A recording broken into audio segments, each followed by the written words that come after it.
Hi viewers, welcome back to 4 Trends. இன்னைக்கு traditional recipe ஒன்று பார்க்க போறோம். எங்க ஊர்ல அம்மா பாட்டில அந்த காலத்துல நெல்லிக்காய் வந்து நல்லா புழுங்க வச்சுட்டு வெயில வச்சு அப்புறமாட்டு ஒரு வாரத்துக்கு அப்புறம் நல்லா புழுங்கின பிறகு அரைச்சு நெல்லிக்காய் குழம்புன்னு சொல்லி ஒரு ரெசிபி பண்ணுவாங்க. மண்பானையில வச்சு இது வந்து 6 மாசம் 1 வருஷம் வரைக்கும் வெயில வச்சு ஸ்டோர் பண்ணி வச்சுப்பாங்க. ஃப்ரிட்ஜ் எல்லாம் யூஸ் பண்ண மாட்டாங்க. வாங்க இந்த ரெசிபி எப்படி பண்றதுன்னு பார்க்கலாம்.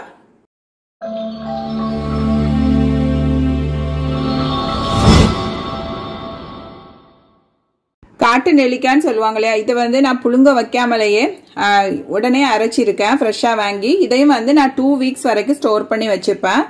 அப்பப்போ ஹீட் பண்ணி வச்சுக்கதான். இது ஒரு 10 இருந்து 15 நெல்லிக்காய் வந்து விதைகளை நீக்கிட்டு இது மாதிரி கட் பண்ணி எடுத்துட்டு 2 கைப்பிடி அளவுக்கு பூண்டு சேர்த்துக்கலாம். நான் இன்னைக்கு வந்து 10 இருந்து 15 பற்கள் பூண்டு சேர்த்துருக்கேன். ஒரு 3-5 அளவுக்கு இஞ்சியை வெட்டி சேர்த்துருக்கேன். அப்புறம் வந்து ஒரு 2 கொத்து கருவேப்பிலை சேர்த்துருக்கேன். இந்த தடவை வந்து கருவேப்பிலை தான் நிறைய சேர்த்துருக்கேன். கல்லுப்பு வந்துட்டு 1 டேபிள் ஸ்பூன் அளவுக்கு சேர்த்தாச்சு. இதெல்லாத்தையும் சேர்த்து மிக்சியில நல்லா அரைச்சி எடுத்துட்டு வந்துடலாம். ஒரு சாஸ்பேன் நல்லா சூட பண்ணிக்கலாம் அடுப்புல வச்சு. இப்போ ஒரு 4-5 டேபிள் ஸ்பூன் அளவு, அதாவது நான் 1/2 கப் வரைக்கும் நல்லெண்ணெய் சேர்த்துக்கிட்டேன். எண்ணெய் நல்லா சூடானதும் கடுகு சேர்த்துக்கலாம். கடுகு பொட்டியதும் ஒரு 10 பற்கள் பூண்டை சின்ன சின்னதாக கட் பண்ணி இது மாதிரி சேர்த்துக்கிட்டேன். பூண்டு வந்து பொன்னிறமாகணும். கொஞ்சம் செவந்ததும் நம்ம கருவேப்பிலை சேர்த்துக்கலாம். அரைக்கிறதுலையும் நம்ம நிறைய கருவேப்பிலை சேர்த்துருக்கோம் இல்லையா, ஸோ இதில் வந்து கொஞ்சமாட்டு கருவேப்பிலை சேர்த்துட்டு இப்படி வதக்கி விட்டுக்கிட்டேன். முன்பெல்லாம் காந்தாளி மிளகுன்னு சொல்லிட்டு 1 கைப்பிடி அளவுக்கு இந்த குவான்டிட்டிக்கே சேர்ப்பாங்க. நல்ல காரம் சேர்ப்பாங்க.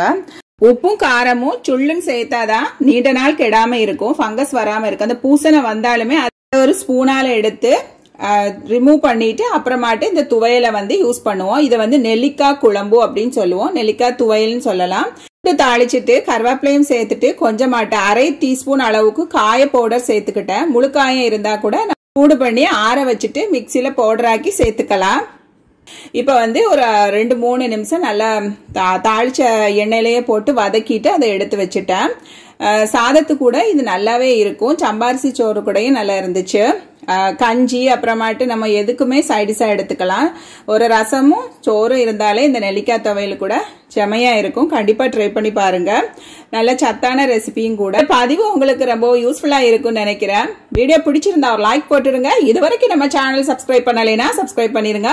ஃப்ரெண்ட்ஸ் அண்ட் ஃபேமிலி கூட வீடியோ ஷேர் பண்ணுங்க. கமெண்ட் பாக்ஸ்ல பதிவுகளை மறக்காம எழுதுங்க. இனி ஒரு ஹெல்த்தியான வீடியோங்களை சந்திக்க வரை டேக் கேர், பை பை.